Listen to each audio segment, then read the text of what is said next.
Halo, Assalamualaikum warahmatullahi wabarakatuh. Alhamdulillah, syukur kita kepada Allah.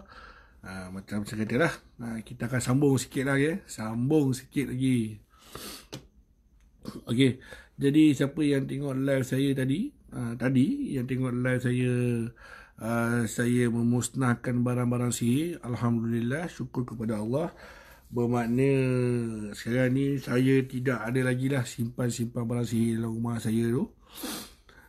Dan dalam masa yang sama, syukur kepada Allah, dalam tadi tu, apa kata, dalam tadi tu alhamdulillah tidak ada perkara yang tak diingini berlaku lah.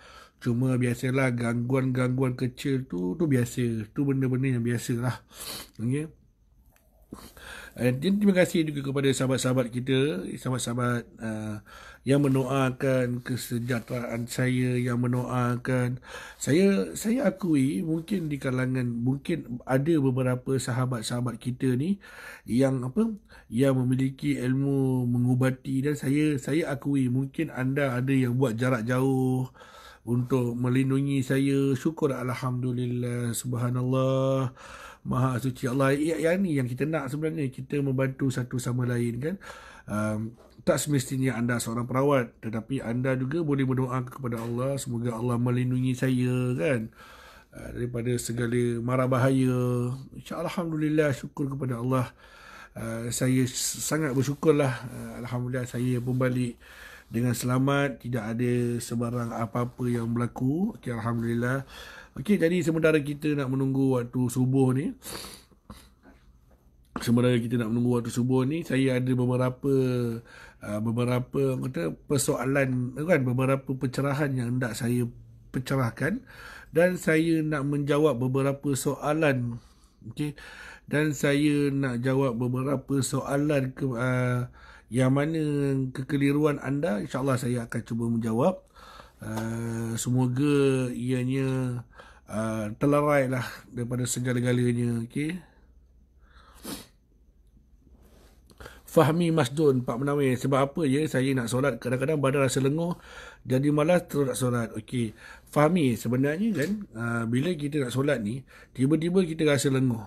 Cuba kalau kita rasa nak bermain, maksud saya, cuba kalau kita rasa kita nak bersukan, ada tak rasa lenguh tu? Tiba-tiba kita nak solat, kita rasa lenguh. Sebab apa tau? Sebenarnya syaitan ni dah duduk kat sini tau. Dia dah duduk kat akal kita dengan hati kita ni, supaya kita ni fikir yang kita ni lenguh lah, sakit lah, lupa benda. Dan akhir sekali kita pun tak sembahyang kan. Bila kita tak sembahyang, maknanya kerja syaitan tu berjaya lah. Okey, lagi satu, kalau kita rasa kita ni lenguh juga, sakit-sakit badan, kenapa kita tak pergi berubat? Kenapa tak pergi jumpa doktor ke? Kenapa tak pergi jumpa tukang urut ke? Untuk meredakan sakit-sakit tu kan? Jadi sebenarnya tak ada istilah yang kita ni malas ke apa ke. Melainkan kita ni memang malas nak sembahyang. Dan melainkan kita ni dalam keadaan acuh tak acuh dengan Islam ni. Tu dia. Kan? Jadi sebaik-baiknya fahami kalau kita rasa badan kita lenguh ni, cubalah kita cari penawar dia, jumpa tukang urut ke, pergi klinik ke kan, insya-Allah kita cuba berubatlah, supaya tujuan kita berubat ni adalah untuk kita mendapatkan kesihatan yang baik. Okey, kena mendapatkan kesihatan yang baik, dan dalam masa yang sama kita nak buat ibadah kerana Allah Ta'ala. Betul? Okey, saya harap jawapan saya tu anda puas lah. Okey, solat ni pula, walau macam mana pun kena paksa. Sebab solat ni dia wajib. Bukannya sunat ke, bukannya apa tak. Dia wajib. Jadi solat ni tak nak kena buat. Orang kata apa, bang, mana boleh paksa-paksa solat? Tak, solat dia kena paksa. Kan? Kita kena paksa solat kita sampai satu masa tu akan datang, dia akan menjadi rela. Paksa rela orang panggil. Bila dah menjadi rela tu, bila kita hari-hari kita paksa, lama-lama benda tu dah menjadi lali. Bila dah menjadi lali tu, kita akan buat solat tu setiap masa, sehingga kan kita nak tinggal solat pun kita rasa lain. Okey, jadi walau macam mana pun tetap kena solat. Alina Nur Alina. Assalamualaikum Pak Munir. Waalaikumsalam warahmatullahi wabarakatuh Alina. Alhamdulillah, terima kasih kepada Alina yang memberi salam dan juga terima kasih kepada sahabat-sahabat yang memberi salam. Okay. Kita sambung sikit lah sementara nak masuk waktu subuh ni kan. Jadi kita jangan terlalu leka dengan live je kan. Live ni tak ke mana sebenarnya. Kita kena jangan terlalu leka lah dengan live ni. Okey. Jadi yang mana tertinggal boleh datang, boleh tengok balik saya punya live. Boleh tengok live saya. Tengok balik dan cuba perhatikan betul-betul ada beberapa kelibat-kelibat yang terakam di situ. Allahu Akbar. Okey. Alhamdulillah. Subhanallah panggil. Ini semua adalah kerja-kerja atau ini semua adalah atas izin Allah juga kan. Sebenarnya kamera tidak boleh rakam pun benda-benda halus ni, tetapi atas izin dia, mana tahu benda tu terakam kan, wallahu alam kan. Salam subuh bang, baru balik ke laut ni. Alhamdulillah. Saya tanya, apa pendapat Pak tentang perawat bertitle ustaz merawat menggunakan tenaga dalam dan mempunyai kodam yang mempunyai, contohnya kodam yang Muslim macam Siliwangi dari pelajaran Indonesia kan. Okey, Muhammad Ikmal Musa, saya suka soalan anda tu. Okey, pada pendapat saya ilmu Allah ni luas. Okey, ilmu Allah ni luas. Okey, ilmu Allah ni luas. Sama ada kita menggunakan ruqyah, sama ada kita menggunakan apa kata tenaga dalaman kan. Sama ada kita menggunakan apa kata kita menggunakan qadam ke, benda tu sebenarnya antara si perawat tu dengan Allah.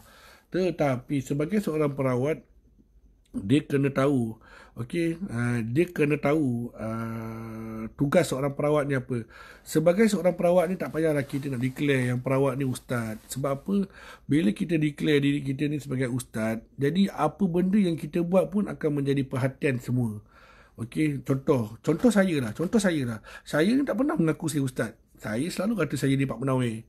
Bila saya bakar buhur pun orang kata saya sesat. Apatah lagi kalau kita mengaku kita ni ustaz. Betul tak? Saya bakar buhur yang berbau gaharu pun orang kata saya sesat. Okey, jadi sebenarnya istilah menggunakan kodam-kodam ni sebenarnya sebaik-baiknya tak perlu pun tak apa kan. Sebab apa? Bila kita menggunakan kodam ni pun minta pada Allah juga. Kenapa kita tak sendiri direct minta dengan Allah? Sebab dia ada sebab dia. Salah satu sebab ni kita tak belajar. Kalau kita nak jadi perawat, kita kena tahulah, kena hafal ayat Al-Quran sampai 30 juzuk lah. Kena mendalami. Benda tu betul. Kita kena hafal, kita kena tahu bacaan. Kita membaca surah-surah tu, kita kena tahu apa makna surah tu. Dan tujuannya apa surah tu. Kan? Bukan kita main bantai-baca je. Jadi ilmu yang kita ambil tu macam menggunakan Siliwangi, Prabu lah apa semua kan. Itu lebih kepada kodam lah. Okay? Kodam ni sebenarnya dia adalah satu energi jin kan. Sebenarnya jin ni nak bagi, dia nak nampak, dia nak menunjukkan kita ni hebat je. Okey, kita gunalah Siliwangi ni ke, kita guna Prabu Siliwangi ke, kita guna apa kan. Jadi orang nampak, kita jumpa bomoh tu kan, gempak lah, dia pandai berubat lah. Tetapi sebenarnya syaitan tu tengah cuba untuk menyesatkan kita. Okey, dia tahu. Syaitan ni tahu dia nak menyesatkan kita susah. Tapi dia cuba macam mana? Dia cuba bagi kita banggakan diri. Bila kita bangga diri, bermakna dengan perubatan kita tu bukan kerana Allah, tapi perubatan kita tu kerana nama semata-mata. Jadi kebanyakannya perawat-perawat ni suka menyamar. Okay?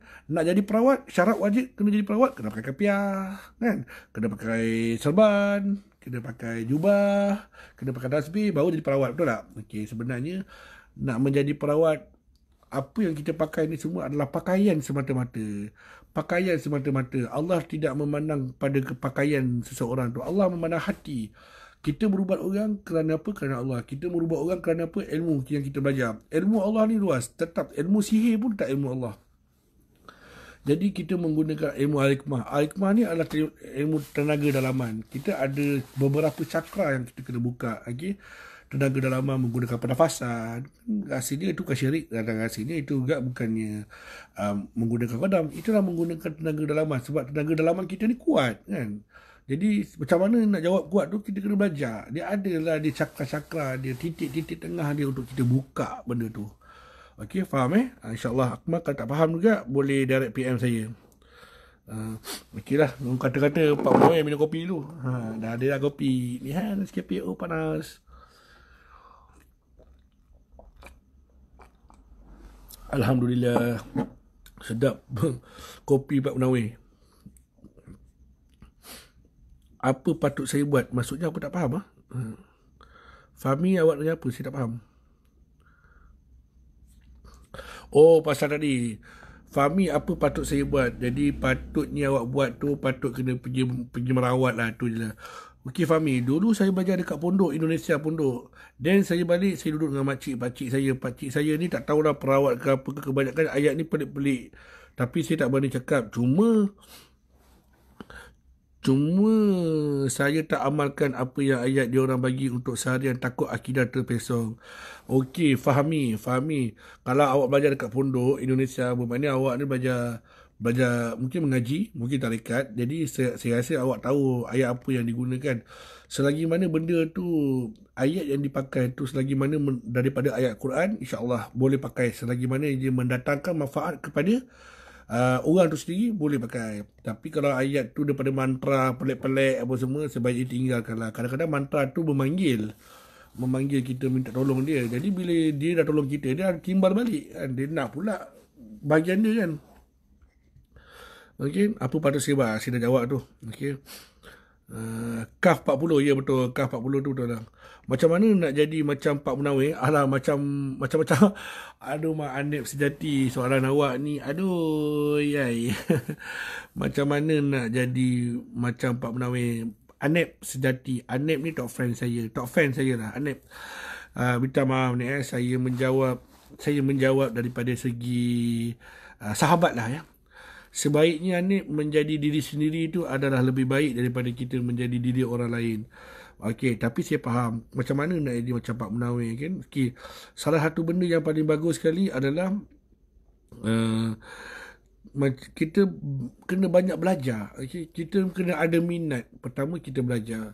Yang kedua kita dekatkan diri kita dengan Allah dengan apa yang Allah sarankan kita untuk kita mencari ilmu dia.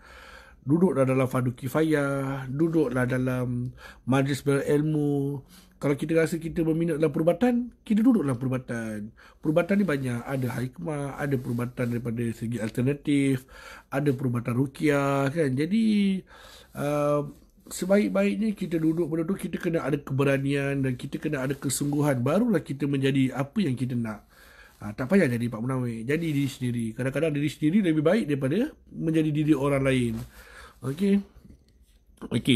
Waliuddin bin Azmi. Pak Munawir, macam mana nak buang bisa sihir? Kena pergi jumpa perawat atau boleh rawat sendiri? Waliuddin bin Azmi, boleh rawat sendiri. Okey. Waliuddin. Macam mana kita nak buang bisa sihir tu? Mudah je. Mudah sangat. Baiklah, sahabat-sahabat, saya ajar anda semua. Kalau lebih baik cari air hujan. Okey. Tadah air hujan tu kalau boleh jangan ambil daripada atap kita tu. Tadah air hujan tu. Air hujan tu penawar tak sebenarnya. Ambil air hujan, kemudian campurkan dengan air kat rumah kita tu, air baldi tu, kan? Air baldi, air pipe tu. Ambil 7 biji limau, potong. Setiap biji limau tu kita baca Al-Fatihah. Lepas baca Al-Fatihah tu kita niatlah, ya Allah, aku bermohon kepadamu, ya Allah, kau berikanlah kesembuhan kepadaku, ya Allah. Dengan asbab limau ini, ya Allah, kau tariklah, kau buangkanlah bisa-bisa yang berada di dalam diri batang tubuhku ini, ya Allah. Aku bermohon kepadamu, ya Allah, tolonglah aku, ya Allah.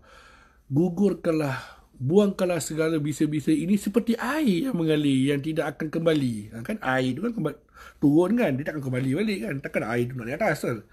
Lepas tu kita pun ambil limau-limau tu, dah kita perah kan. Mandi air limau ni kan bagus, kan mewangikan badan. Lepas dah pegang tu, kita pun baca doa yang saya bagi tadi tu. Tak reti baca ruqyah pun tak apa, baca rumi. Sebab Allah ni tahu apa yang kita nak. Lepas kita dah baca tu kan. Okey, lepas kita pun mandi. Cara mandi tu, ambil segayung. A'udzubillahi minasyaitonirrajim. Bismillahirrahmanirrahim. Alhamdulillahirabbilalamin. Okey, pertama. Ambil lagi yang kedua. Ar-Rahmanirrahim. Okay. Yang ketiga, Maliki Yaumiddin. Yang keempat, Iyyaka na'budu wa iyyaka nasta'in. Lepas sebelah kan, Lepas tu, ihdinas siratal mustaqim. Ya. Siratal ladzina an'amta alaihim. Last kali. Ghairil maghdubi alaihim waladdallin. Amin. Kita kena ingat ada 7 sendi di dalam batang tubuh kita ni menggunakan Al-Fatihah. InsyaAllah apa yang saya sampaikan ni semoga bermanfaat. Okey. Lepas kita dah mandi, kita keluar, kita lap badan kita apa semua, pakai baju cantik-cantik apa semua. Ambil air suam, air bersih ke, baca Al-Fatihah. Kalau lagi bagus, kita baca ayat kursi. Lepas dah baca ayat kursi tu, tambah sikit dengan Bismillah 6. Kemudian kita tiup menggunakan hidung. Jangan gunakan mulut. Mulut ni menipu. Bila kita mati, di mulut kena tutup. Kita tutup. Lepas dah baca, Ya Allah, aku bermohon kepadamu, Ya Allah, kau sembuhkanlah penyakitku. Jauhkanlah aku daripada segala-galanya mara bahaya.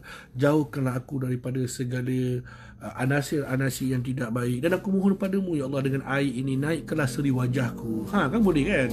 InsyaAllah, benda-benda ni ada. Okay? Cuma kita je tak nak. Kita je tak nak cari belajar. Okey, Waliuddin, saya rasa saya dah jawab soalan awak. InsyaAllah boleh guna pakai. Kalau kata benda ni datang daripada saya mengizinkannya untuk pakai. Okey, Fahmi, rasanya betul lah mantra sebab bila berubat pakcik saya akan panggil anak lelaki dia masuk. Okey, macam itulah. Bermakna kalau boleh benda tu maknanya dah mendugakan Allah lah tu. Sebaik-baiknya itu dah perkara-perkara yang mendatangkan syirik dan mendugakan Allah tu tak payahlah. Pak Melawai, ayah saya kahwin 2. Ayahku kahwin lagi. Nampak tu. Mak saya bini pertama, tapi bini nombor 2 guna penunduk. Tapi dah macam sebati dalam badan ayah saya. Macam mana ya Pak Melawai, ayah saya tahu macam mana ayah saya tahu tapi buat-buat tak tahu. Azrul Ikwan. Bila seseorang tu kena penunduk, dia takkan sedar. Okey, bila seseorang tu kena penduduk, dia takkan sedar. Tapi kalau awak rasa ayah tahu tapi buat-buat tak tahu, sebenarnya ayah anda tu yang sebenarnya menggatal tak kahwin kan. Mungkinlah dia ini benda yang logik. Bila kita kena santau ke, kena sihir ke apa ke, kita takkan sedar. Kita pun tak tahu yang diri kita ni kena. Sebab kita dah ada benda lain yang masuk dalam badan. Tapi kalau kita sedar, bermakna itu perbuatan daripada kita sendiri. Wallahualam. Muhammad Iqbal Musa, tolong bagi tips ringkas bagaimana cara orang awam mampu merawat orang yang terkena histeria. Contohnya surah-surah apa yang perlu dibaca? Muhammad Iqbal Musa, soalan ni sangat bagus. Pernah berlaku di zaman para sahabat Rasulullah SAW. Pernah dengar tak Syekh Ahmad Al-Qudri? Syekh Ahmad Al-Qudri ni dia seorang sahabat Rasulullah SAW. Dan pernah berlaku satu ketika sahabat Rasulullah ni membawa serombolan kawan-kawan pergi rombongan pergi ke Madinah ke, saya tak ingat situ. Dan ketika itu Syekh Ahmad Al-Qudri nak minta tumpang tidur satu malam di satu kampung. Jadi penghulu kampung tu tak bagi sebab dia orang tak suka ajaran Islam. Jadi dia orang halau Syekh Ahmad Al-Qudri. Bila dia orang halau Syekh Ahmad Al-Qudri, kemudian penghulu kampung tersebut disengat tebuan, disengat binatang yang berbisa lah. Okey. Kemudian dah panggil pawang apa semua buat tak jadi-jadi juga. Makanya salah seorang pemuda pun bertanya dengan seorang penghulu tu, wahai penghulu kampung, apa salahnya kita minta tolong rombongan daripada Syekh Ahmad Al-Qudri? Jadi penghulu tu kata, mau ke Syekh Ahmad Al-Qudri ni menolong kita sedangkan kita dah halau dia. Tapi pemuda tu kata, lu tak try dulu, mana tahu bro, kita try dulu kan. Tapi bahasa tu bukan bahasa tu lah, kita mengolahkan sedikit bahasa. Jadi pemuda tu pun pergi jumpa dengan Syekh Ahmad Al-Qudri dan Syekh Ahmad Al-Qudri pun balik. Syekh Ahmad Al-Qudri hanya menggunakan Al-Fatihah sahaja untuk merawat lagi Muhammad Iqbal Musa. Kat situ dah ada jawapan dia. Bermakna Rasulullah pun dah beritahu, ibu segala penawar adalah Umul Alkitab Al-Fatihah. Jadi kalau kita boleh baca Al-Fatihah, bagus. Lepas kita baca Al-Fatihah, kita sulam sikitlah dengan ayat kursi ataupun Bismillah 6. Okey, baca. Tapi yang mana tak ada baca langsung, baca Al-Fatihah je lah. Cukup. Niat kita adalah untuk menghentikan histeria tu. Niat kita, okey, nak baca tu kalau boleh baca dekat air. Jadikan air tu asbab untuk dia kena. Okey. Alhamdulillah, insyaAllah Muhammad Iqbal, saya pun dah jawab soalan dah. Assalamualaikum semua. Ada ni hari-hari Ipoh menjalankan tugas, semoga okey. Alhamdulillah, terima kasih. Saya minat sangat nak jadi cepat nawai, tapi macam-macam halangan. Anep sejati, sebenarnya bila kita nak menjadi baik, kita pasti akan mengalami bermacam-macam halangan dan dugaan. Sebab apa? Halangan dan dugaan itulah yang nak mendewasakan kita. Dan yang paling penting sekali, halangan dan dugaan itulah nak menjadi dan nak menguatkan mental dan fizikal kita. Setiap apa yang kita belajar pasti ada ujiannya. Begitu juga dengan budak-budak sekolah rendah. Darjah 1, darjah 2, darjah 3, darjah 4, darjah 5, dia ada ujian-ujian dia kan. Ujian darjah 1, ujian PT2, PT3, sampailah UPSR. Begitu juga dengan kita ni nak berubah ke jalan Allah ni, memang lagi tinggi ilmu orang tu dengan Allah, lagi kuatlah dugaan dia. Jadi kita kena lawan dugaan Allah. Dugaan tu kita kena lawan. Kita kena lawan, kena istiqamah supaya kita menjadi manusia yang lebih sempurna, terbilang, insya-Allah. Okey, saya jawab. Anda tadi saya dah jawab. Okey. Mandi air sungai pun boleh, air yang mengalir seeloknya sebelum subuh. Betul, alhamdulillah. Sebenarnya air sungai ni bila-bila pun boleh mandi. Cuma mengikut daripada petua orang kampung, mengikut daripada petua-petua orang-orang lama. Kalau kita mandi air subuh pula. Mandi air sungai sebelum sebelum subuh ke apa ke, sebenarnya dia petua. Petua tu sebab apa? Air tu fresh daripada gunung. Kan turun fresh, tak ada, dia tidak ada tidak tercemar lagi. Jadi sebaik-baiknya dia macam air matahari. Seeloknya kita baca lah tu kan. InsyaAllah. Selain jin yang selalu orang guna, adakah malaikat pun sama? Soalan ni dia banyak. Okay, malaikat ni dia tak boleh guna. Malaikat ni tak boleh guna langsung. Okay? Yang boleh guna jin je. Malaikat ni tak boleh guna.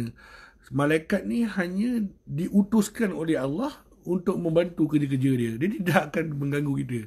Okey, kena faham tu. Malaikat dengan jin berbeza ya. Kena ingat Baca bismillahi, masya-Allah 7 kali.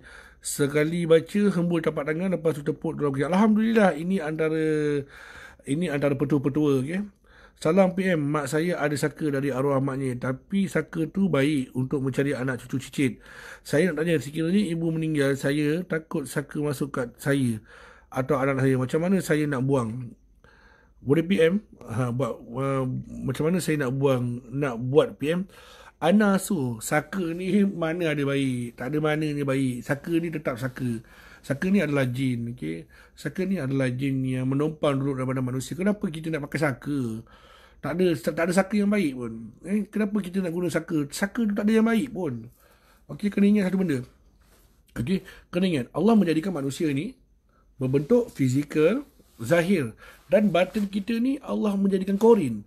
Kita ada korin kita sendiri. Takkanlah kita letak satu lagi benda dalam badan kita ni, cukup-cukuplah Allah dah jadikan manusia dengan korin. Kan? Jadi pada saya, saka ni antara benda yang tak baik. Tak ada saka pun yang baik. Nak mencari keturunan keluarga ni untuk apa? Bila kita mati, malaikat nak tanya keturunan keluarga kita. Kena ingat tu, Anasu, bila kita mati, malaikat akan tanya, wahai Anasu, siapakah keturunan keluarga kau apa semua? Malaikat nak tanya. Malaikat tanya, siapakah Tuhan kamu? Siapakah saudara-saudara kamu dalam Islam? Itu dia malaikat tanya. Malaikat nak tanya pasal-pasal kau punya sejarah siang-siang. Tak tanya pun. Jadi sebaik-baiknya tak perlulah kita nak sibuk-sibuk nak guna saka pun semua. Tetapi bila saka tu dah bila ibu kita meninggal, saka tu akan mencari tuan baru.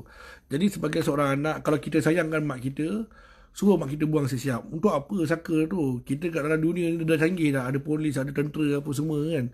Ada hospital pergi je kalau sakit kan. Dulu ya mungkin tak ada hospital, tak ada polis kan. Jadi orang-orang dulu tu ambil benda-benda tu untuk keselamatan, untuk untuk lebih pada nak bekerja. Dulu-dulu lah. Sekarang ni semua dah cukup dah, tak payahlah. Kita ada Allah je, kita guna Allah je. Dan turunnya Al-Quran kepada Nabi Muhammad SAW, dan Nabi Muhammad sendiri menyebarkan agama Islam. Semua ada dalam tu. Jadi saya rasa tak perlu lagi dah. Anasu, saya harap jawapan saya anda faham. PM Pak Munawir, saya nak tahu, selalu kita melihat kalau penghantaran jenazah mesti lelaki. Adakah perempuan dikecualikan? Maksudnya ada tak perempuan yang bawa jenazah? Ada. Venus siapa ya? Ada. Sebenarnya untuk menguruskan jenazah ni, lelaki perempuan pun boleh urus kan, tak ada masalah. Kalau lelaki, uruslah lelaki. Kalau perempuan, uruskanlah yang perempuan. Tetapi kenapa lelaki yang menguruskan perempuan? Maksud saya tu yang bawa van jenazah lah. Sebab lelaki kan ada mempunyai kudrat yang kuat. Mana maunya lah perempuan nak pergi ambil jenazah, letak dekat atas keranda, nak diangkitnya letak dekat dalam tu, mana maunya kan. Lepas tu nampaklah hudu sikit dah bunyi ni kan. Jadi sebab tu kerja-kerja yang berat-berat ni diberikan kepada lelaki. Benda ni dia tak ada dalil, tapi benda ni memang lelaki yang uruskan. Cuma untuk memandikan jenazah perempuan ni perlulah perempuan tu sendiri mandikan. Okey, untuk penghantaran apa semua baiknya lelaki. Bukan perempuan tak boleh mandi, boleh. Bukan perempuan tak boleh bawa pakaian, boleh. Tapi perempuan ni biasalah lemah semangat, tenaga dia pun tak kuat mana kan. Jadi bila perempuan buat ni takut ada masalah. Jadi baik kita bagi pada lelaki saja yang buat benda ni. Okey, faham Venus? Okey, bagaimana kita tahu tempat kita ada makhluk okey, Ariana, bagaimana kita nak tahu yang tempat kerja ada makhluk?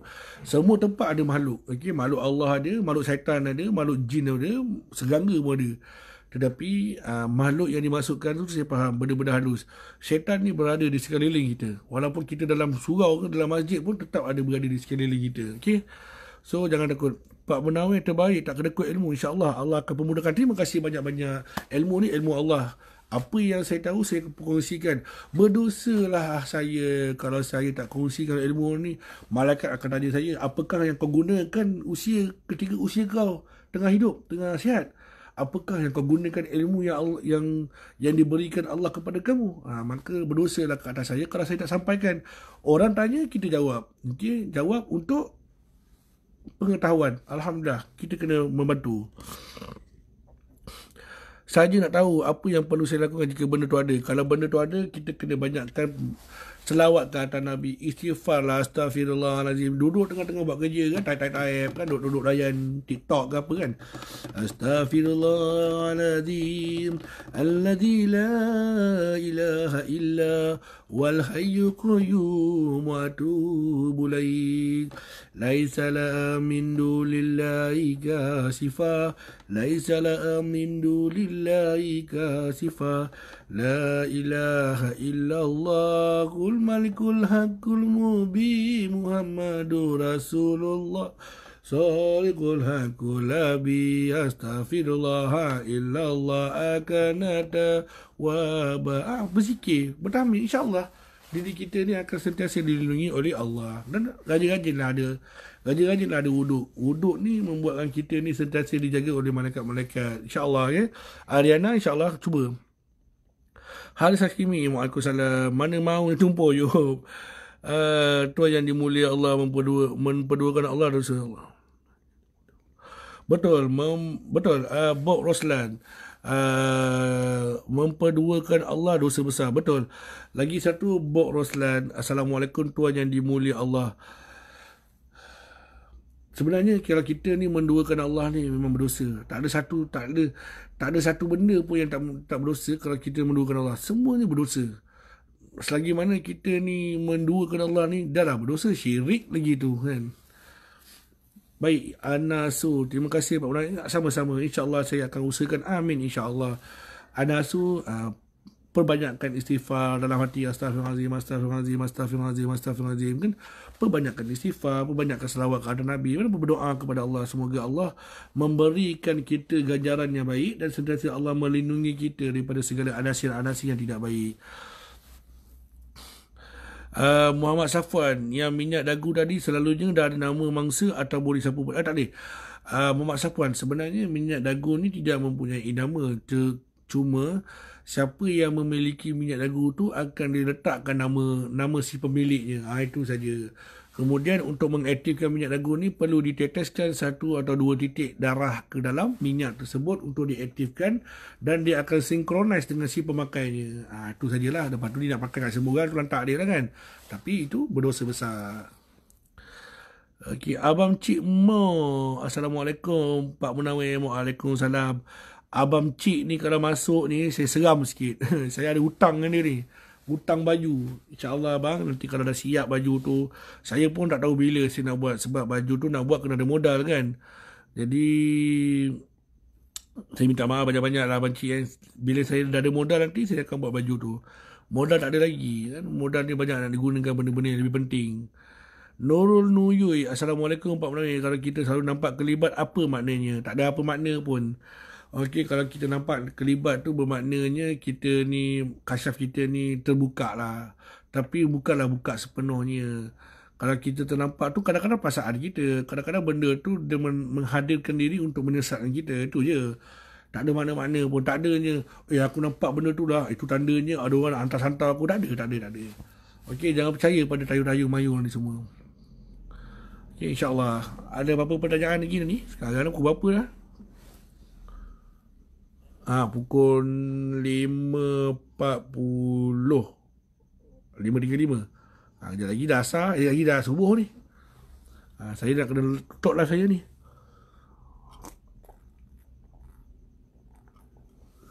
Ada apa-apa kan? Muhammad Khairul Anwar. Assalamualaikum Pak Munawir. Saya nak tanya, saya ada kayu macam Pak Munawir bakar tu, macam mana nak buat je? Kalau boleh buang je lah, tak payah pakai pun tak apa kayu tu. Okey, pendinding yang baik dalam rumah kita adalah tiang solat kita. Okey, pendinding yang baik dalam rumah kita adalah solat.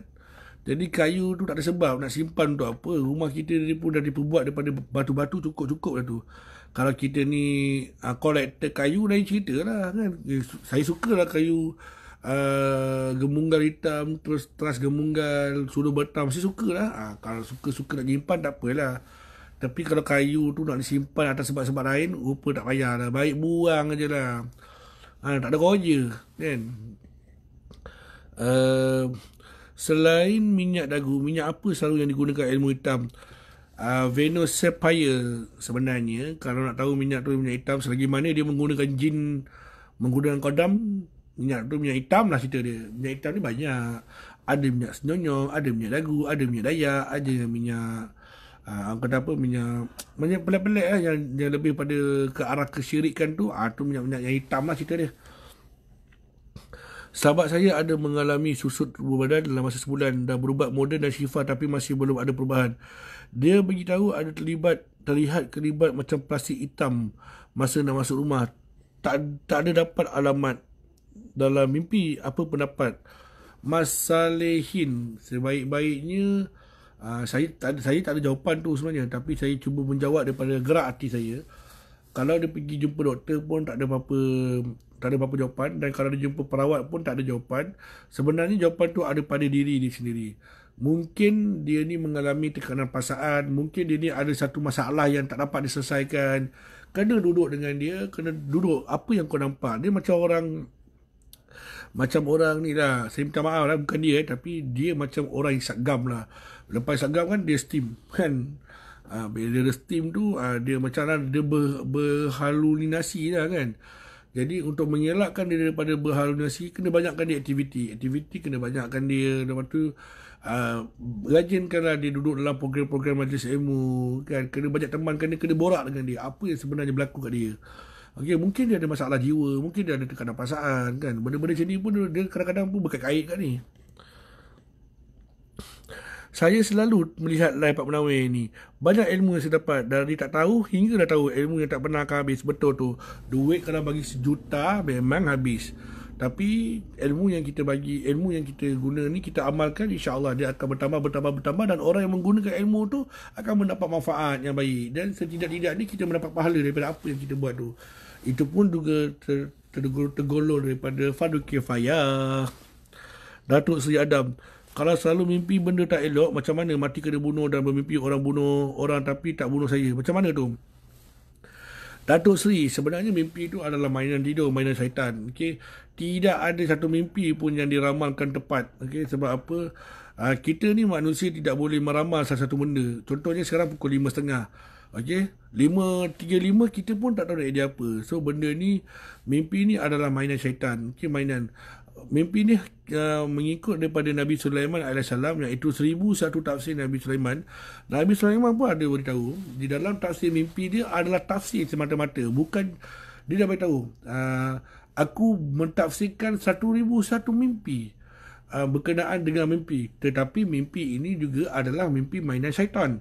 Namun ada juga mimpi yang datangnya gerak daripada Allah. Sebaiknya mimpi jangan dipercayai kerana takut menjatuhkan akidah seseorang itu.